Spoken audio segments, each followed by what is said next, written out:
Il est temps de passer à ta question qui tue, Nicolas Barbeyron. Oui, nous ne perdons pas de temps. Sabrina, je te confie Nico, tu peux poser ta question qui tue. C'est moi qui va apprendre à te connaître en fait. Qui va, hein?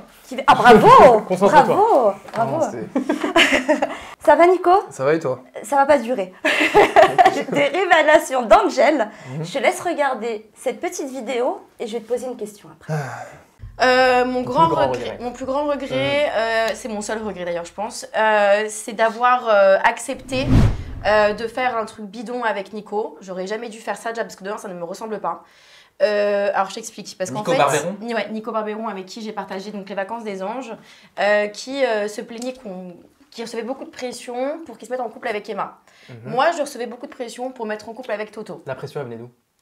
De plein de gens. Et donc du coup, en fait, il est venu me voir, lui tout seul comme un grand dans la nuit, en me disant écoute Angèle, je vais te dire la vérité, je suis amoureux d'une femme à l'extérieur et je n'ai pas envie de me mettre en couple dans cette émission. Je sais que toi non plus. Mais qui est cette femme à l'extérieur? Me pose la même question. C'est tout bête. Non mais je fréquentais une personne à l'extérieur, mais je n'étais pas en couple avec, d'accord? Donc on parle bien de Victoria, donc de toute façon elle l'a bien insinué, donc les gens sont pas débiles. Voilà, donc après elle dit n'importe quoi parce que honnêtement, elle vous dit genre ouais, Nico il a... Enfin je sais pas comment t'expliquer, c'est super compliqué en vrai. En gros elle a dit que je voulais faire ça, genre parce que j'avais quelqu'un à l'extérieur. Mais entre nous, si toi t'as quelqu'un à l'extérieur, est-ce que tu t'amuses à faire un faux couple ou faire une fausse coucherie avec quelqu'un? Ouais, je vois ce que tu veux dire. Bah oui, moi oui, si c'est pour de faux. Bah, Justement, si j'ai quelqu'un, je le ferai pour de faux. Mais dans quel intérêt? Ouais, dans quel intérêt? Bah ça, je sais pas. Si par exemple elle a dit pour mettre un stop à Emma, mais un stop je l'ai fait verbalement et on l'a bien vu à l'image. Donc en fait c'était sincère ta démarche envers Angel? Pas du tout. Alors pas du coup, elle vous avez dit... fait un oui, faux on a couple, fait un faux truc, mais elle dit que c'était pour que je me débarrasse d'Emma et elle, ce qui s'est passé c'est que moi elle m'a vendu ça comme pour se débarrasser de Toto, tu vois. Donc on a chacun notre avis là-dessus et on n'est pas d'accord. Donc c'est compliqué, tu vois. D'accord. Et si, à part Angel, du coup, si tu n'avais pas été même en couple, enfin en tout cas, si tu ne fréquentais personne à l'extérieur, est-ce qu'il y aurait une fille dans la villa qui t'aurait intéressé? Bah du coup c'est difficile de le dire puisque j'ai pas essayé d'apprendre à les connaître du coup vu que moi j'avais ma tête ailleurs, tu vois. Donc forcément bah j'avais pas envie d'aller draguer d'autres filles, d'aller parler avec d'autres filles, pas de, ça se coupait net en fait, c'était normal pour moi. Oh c'est tellement mignon. Ouais c'est mignon. Non, bah, c'est du respect, c'est tout. Gentleman. Ouais.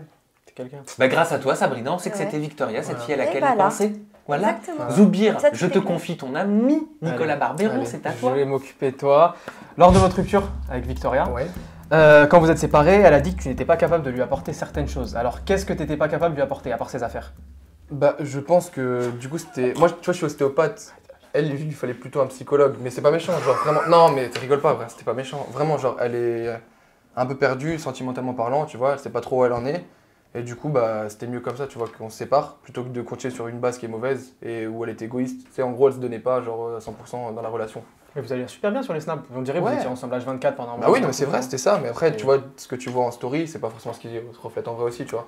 Il y a des embrouilles, tu vois. Ouais. T'étais amoureux? Voilà. Tu penses encore à elle? Non, par contre, non. On peut parler de love? Ouais, non, mais oui, vraiment, j'avais un gros coup de cœur pour elle et tout. Franchement, ouais, on peut dire que je pense que j'étais amoureux d'elle, tu vois. T'avais dit je t'aime? Ouais, on s'était dit, ouais. Mais bon, après, voilà. Ah, quand même, hein. Ouais, ça s'était bien fait, tu vois. Et ça maintenant, se passait bien. toujours en contact avec elle? Bah, on discute de temps en temps, tu vois, pour pas être en mauvais termes, mais c'est un peu compliqué, tu vois. Ok. Genre, moi, je préfère ne pas lui parler. Il n'y a plus cette la flamme. Plus du tout cette alchimie comme avant. Ok. Et ben décidément, les questions qui tuent te concernant Nicolas Barbeyron, c'est tout love, c'est tout girly, parce que la mienne, elle est la suivante. Qu'est-ce qui t'a bloqué avec Emma Cateman? Tout le monde n'a parlé que de ça pendant plusieurs semaines, mais on ne sait pas véritablement ce qui t'a freiné. Moi, et Emma, c'est une très jolie fille, très sympathique, tout ça, mais il n'y avait pas de feeling en fait. Moi, je disais, il n'y a pas de feeling, mais en fait, c'est juste par respect pour Victoria. Dans ma tête, je pense que ça a bloqué en fait. Je me suis dit, voilà, je vais pas aller draguer Emma alors que j'ai quelqu'un dans la tête, c'est pas, tu vois, ça marchait pas. C'était comme ça. Mais ça doit être dur quand même de tourner une télévision quand t'as quelqu'un dans la tête et que bah oui, on sait comment ça se passe, quoi, les rapprochements. Mais oui, t'imagines bien que c'est ce qu'on attendait de toi. Bah exactement, oui, c'est pour ça que je pense que je suis clairement passé à côté de l'aventure, tu vois. On s'attendait à un grand charreau, tu vois. Ah ouais, bah oui, si j'avais été... Non mais tu vois, là tu me mets là maintenant, c'est plus pareil. Mais tu me mettais là, c'est mal tombé en fait. Je suis passé à côté de mon aventure, mais après bon, c'est pas... Moi j'ai aucun regret, tu l'as dit à la production, t'avais une fille en tête, t'en as parlé de Victoria ou pas du tout? En fait, moi je l'ai pas dit, mais les autres ils l'ont dit, tu vois. Genre parce qu'il y avait des gens qui le savaient, et voilà. Ils l'ont dit à la production, ouais, Nico, machin. Après, ils ont essayé de le mettre en in pour me... Tu penses que t'es sorti à cause de ça? Moi, je suis sorti pour des raisons personnelles. C'était juste mon père, oui, vraiment. C'était pas genre un faux truc masqué ou quoi. Parce qu'il y en a souvent, c'est pour ça que je Non, voilà, non, pas du tout. Non, bah, vous pouvez vous renseigner. Juste mon père a des gros problèmes de santé. Là, ça va mieux, merci. Mais en gros, genre, j'ai préféré rentrer chez moi, tu vois. Genre, il m'appelle, il me dit qu'il est pas bien, je m'en fous, tu vois. L'avion le lendemain, c'était le mieux, tu vois. Et ça n'a rien à voir avec un choix de production où je ne peux pas fait virer, tu vois. Voilà.